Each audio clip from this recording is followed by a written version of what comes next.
The girl was terrified the first time she saw her grandpa. "Get the hell out of here now." But after the woman fled, she abandoned the little girl all alone here. "Hey, get this kid out of here." The old man shut the door on her, hoping she'd take the hint and give up. Yet the girl kept calling out Grandpa over and over. It wasn't until the next day that the old man found her in the sheepfold. "Come with me to see the priest. I also know where to send you." The pastor promised to find a good family for Heidi. However, in the meantime, Heidi has to stay at her grandfather's. Once home, Heidi asked her grandpa, "Do I still have to sleep in the sheep pen?" The grandpa said, "Sleep wherever you like." Compared with the cramped sheep pen, Heidi found the attic thick with hay. This was the cozy comfort she had been hoping for. "Grandpa, can I sleep here on the hay?" Grandpa didn't give a direct answer this time, but his silence was, in a way, a form of approval. Early the next morning, Heidi saw a young shepherd hurrying towards her, ringing a bell. She dashed outside excitedly. It turned out the boy was a shepherd boy that Grandpa had specially hired. He wanted Peter to take Heidi to get familiar with the surroundings. But on the way, Peter, with a sweet tooth, started eyeing Heidi's lunch. While Heidi was busy with the goats, he seized the opportunity. He sneaked a bite of her cheese and ham. When he saw Heidi hurrying back, he hastily stuffed the food back into the bag. When Heidi found out, Peter once again pinned the theft on the little goat. Just then, two goats suddenly got into a fight. This conveniently gave Peter a chance to evade the accusation. Without a word, he went over and disciplined the lambs. Kind-hearted Heidi couldn't bear to see the lambs get hurt. She promised Peter, as long as he stops hurting the lambs, then she would share half of her food with Peter from now on. And so the greedy Peter was won over by Heidi's kindness. However, as they were about to head home, Peter's expression turned grave. He insisted that Heidi never tell his grandfather what had happened that day. Tell his grandfather, because he had heard from the villagers that the old man had killed someone. That old man had killed someone. Upon hearing this, Heidi was overcome with feelings she couldn't tell were fear or sorrow. In her heart, the emotion surged, uncertain whether it was fear or sadness. When Heidi got home that day, she was no longer her usual lively and cheerful self. She was no longer as lively and cheerful as before.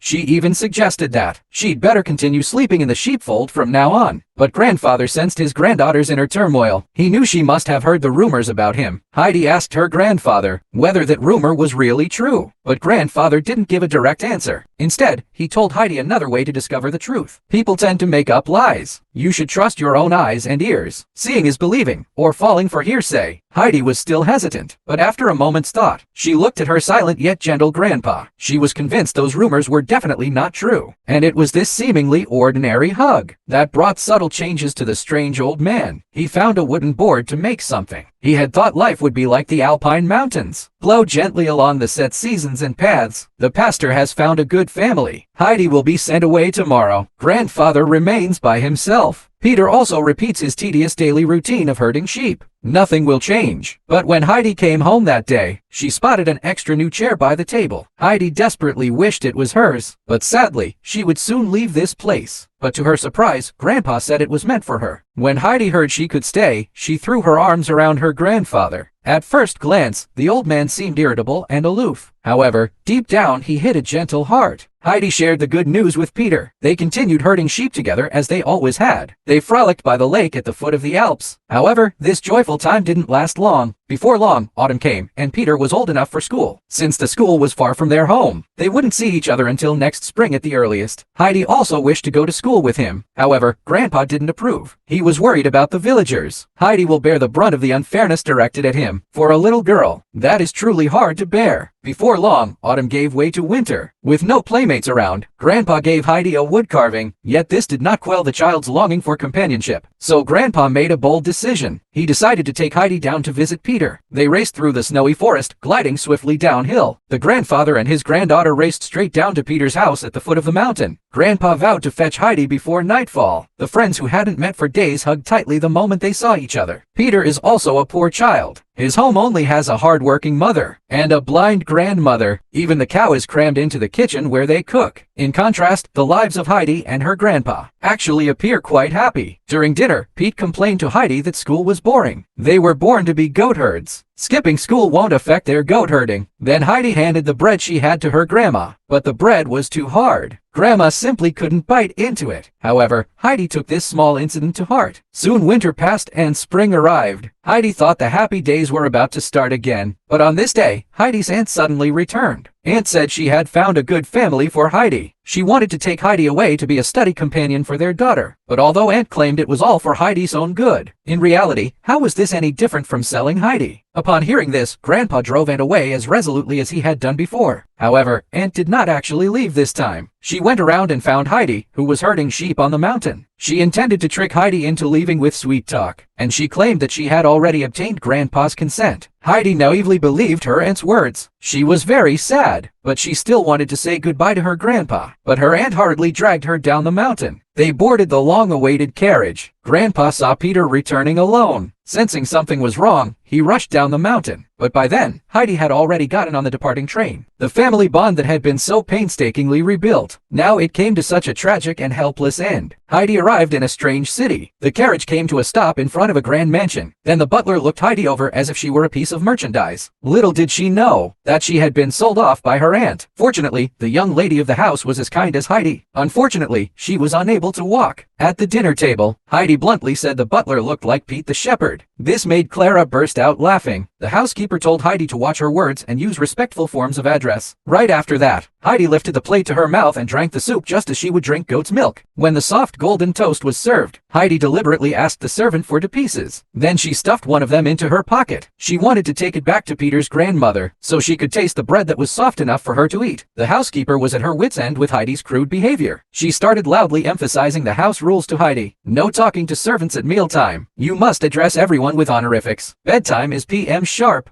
No running or shouting inside the house. In short, this is not allowed. And that's not allowed either. Thanks to Clara's reminder, the housekeeper noticed that Heidi had fallen asleep from exhaustion. After that, Heidi was scrubbed clean from head to toe. Then she changed into a beautiful dress. Then they started teaching her all kinds of table manners. Heidi also had to sit with Clara while she read and wrote, but her foundation was extremely weak. She couldn't even recognize a single word. Even when the teacher patiently instructed her, Heidi even argued back to the teacher. She said that Peter had told her, people in the Alps don't need to know how to read at all. This drove the teacher absolutely crazy. Heidi is curious. Why are all the windows in this house locked from the inside? So Clara let Heidi see the portraits of herself and her mother. Back then, Clara was still a little girl who could run freely. However, her mother passed away young due to illness. Consequently, she developed a psychological condition that left her unable to walk again. To prevent Clara from yearning too much for the outside world, all the doors and windows of this house were tightly sealed. Later, Heidi went to the butler, asking him to open the window, because she longed to see the distant mountains, hoping that way Grandpa could feel how much she missed him, even though it broke the household rules. Yet underneath the butler's seemingly stern and dull exterior lay a warm heart. But when Heidi stuck her head out and saw no mountains, the kind butler explained, perhaps from that tower ahead, you might see the Alps. Then the butler said, starting now, he would have a short memory lapse. And that was that. Heidi wheeled Clara out of the house. They made their way through the streets and the bustling crowd, like a lonely canary encountering a free young eagle. After much effort, they found the tower, but Clara was unable to climb it. Worried about Clara's safety, Heidi showed a flicker of hesitation. Clara, however, urged Heidi to fulfill her dream. Heidi dashed straight up to the rooftop, but the view before her was a huge letdown, an endless expanse of houses and a city blanketed by smog. Not a single mountain in sight. Just then, a stranger approached Clara holding a box in her arms. The box held 3 little kittens. Kind-hearted Clara bought them. When they arrived home, the housekeeper stormed in angrily, despite the male servant's best efforts to cover for her. Even Clara claimed she was just stepping out for some air, but the housekeeper completely ignored them. She walked straight up and started scolding Heidi. But in the middle of her scolding, she abruptly started sneezing. It turned out she was allergic to cat hair. The sudden appearance of 3 little kittens gave her quite a start, and the final part, so she ended up kicking over the vase. But she put the blame for this incident all on Heidi. She forbade Heidi from having dinner. She also made her stand in the corner facing the wall to reflect. Clara felt anxious watching this. She wanted to plead for Heidi, but the housekeeper turned her down coldly. The housekeeper even made a stern threat. If it happens again, Heidi would be locked in a dark room full of mice. This harsh and oppressive environment Heidi grew increasingly homesick for her warm-hearted grandfather. After dinner, Heidi removed her fancy dress. She put back on the dirty clothes she had worn when arriving. Carrying her belongings, she went downstairs to bid farewell to Clara. She recalled her aunt's words. If she ever wanted to leave, she could leave any time. However, the housekeeper rushed over and blocked her. In the scuffle, the little rolls tumbled out of her bag and scattered on the floor. It was a gift she had brought especially for Peter's grandma. The truth finally dawned on Heidi. She had been sold off. She was no longer a young eagle free to soar across the sky. Heidi's plan to return home had failed. That day, Clara's father and grandmother finally arrived home. However, the housekeeper seized the opportunity to tattle on Heidi. She claimed Heidi was not only ill-mannered, but also incapable of learning even the simplest letters. She requested that this wild child from the mountains be sent back. But Grandma decided to get to know Heidi better. In the evening, Grandma told Heidi a story. It was a story about a shepherd. On the high mountain, there was a grandpa, along with a shepherd boy and a little girl. This sounded very much like Heidi's own story. Heidi listened with rapt attention, but just as the story reached its most thrilling part, Grandma purposely stopped. She told Heidi, "Learning to read lets you enjoy more stories on your own." She left the storybook for Heidi. Should she learn to read and see the rest of the story by herself? Or stop right there? She was left to make her own choice. Sure enough, Heidi chose the former. She came under the influence of her grandmother. Each day she took the initiative to study and read on her own. But the more she read this story so similar to her own life, the deeper her longing for her grandfather grew. As a result, she even developed sleepwalking. And that's what made the house seem haunted. Several times, the servants heard strange noises. Then Clara's father grabbed some gear and went to check it out. But instead, they found Heidi standing in the doorway. Back in the room, the doctor gently asked what she had dreamed of. She replied, "Grandpa." The doctor asked if she felt unwell anywhere. Heidi said she felt heartbroken. The doctor picked up a small wooden figurine to cheer her up, but seeing it made Heidi even more upset, because it was a gift from her grandfather. The doctor advised sending Heidi back immediately, otherwise her condition would only worsen. But this stumped Clara's father, because he had never seen Clara this happy before. But in the end, he decided to send her back home. Early the next morning, Clara asked what he meant by downstairs. Her father explained everything in detail. However, the daughter was heartbroken, because Heidi was being sent away. Clara had a huge fight with her father. She also suddenly snapped at Heidi. "Just go! Go to your grandfather and Peter's. Everyone, leave now." Heidi stood there, stunned and at a loss. Before leaving, Heidi went to say goodbye to Clara. But Clara refused to see her one last time. This only made Heidi's heart grow heavier. So Heidi entrusted her small wooden carving to the Baron. She pleaded with him to make sure it reached Clara, as a token of their friendship.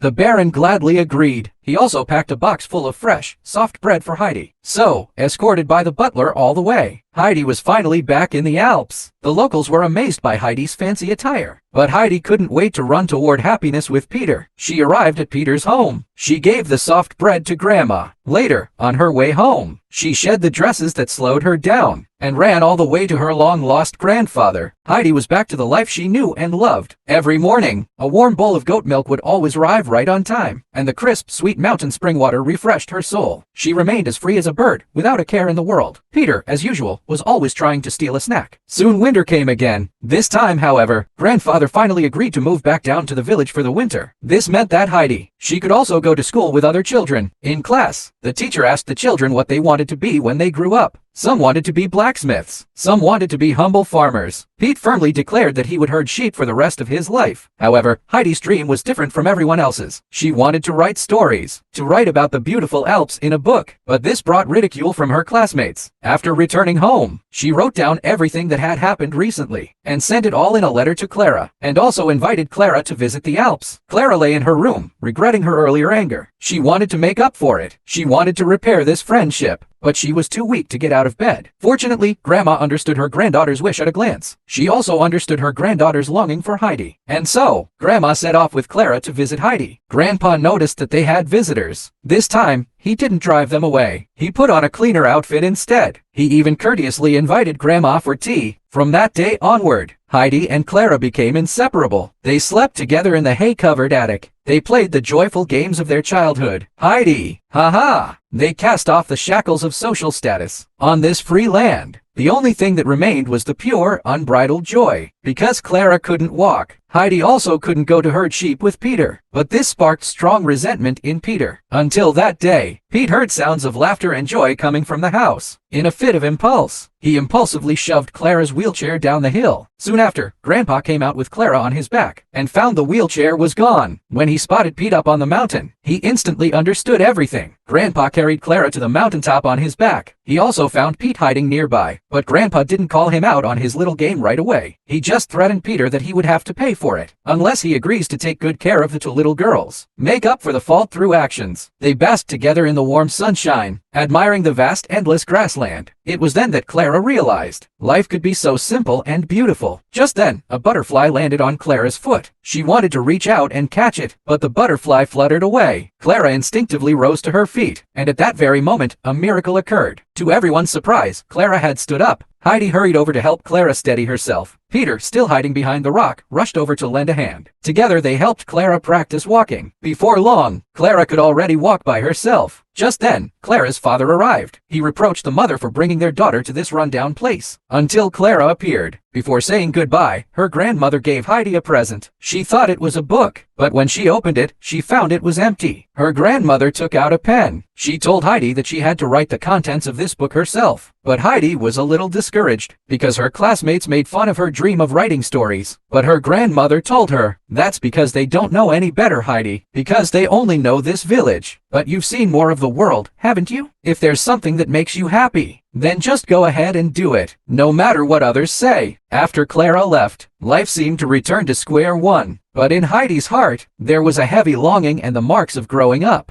One day, Heidi suddenly stood up. An irrepressible urge wells up within her. She runs freely across the alpine peaks. The grass beneath her feet seems laid out for her alone, unfurling a verdant path beneath her, urging her onward toward freedom and dreams. She stops and slowly spreads her arms wide. At that moment, she resembles a fledgling eagle taking flight, free yet retaining her childlike innocence. And so the film concludes. So you see, this film touches us deeply across generations. Perhaps it is precisely because it holds nothing back. It returns to us the most authentic kindness of human nature. There's no forced moralizing here, no melodramatic conflicts, only the refreshing scenery of the Alps, and a heart as pure as Heidi's. If you're feeling weary or lost right now, you might as well, like Heidi, run barefoot across the meadow. Take a moment to smell the wildflowers. Listen to the sheep bells ring clearly. May we all keep that innocence. Just as Grandpa protected Heidi. Protect your own heart.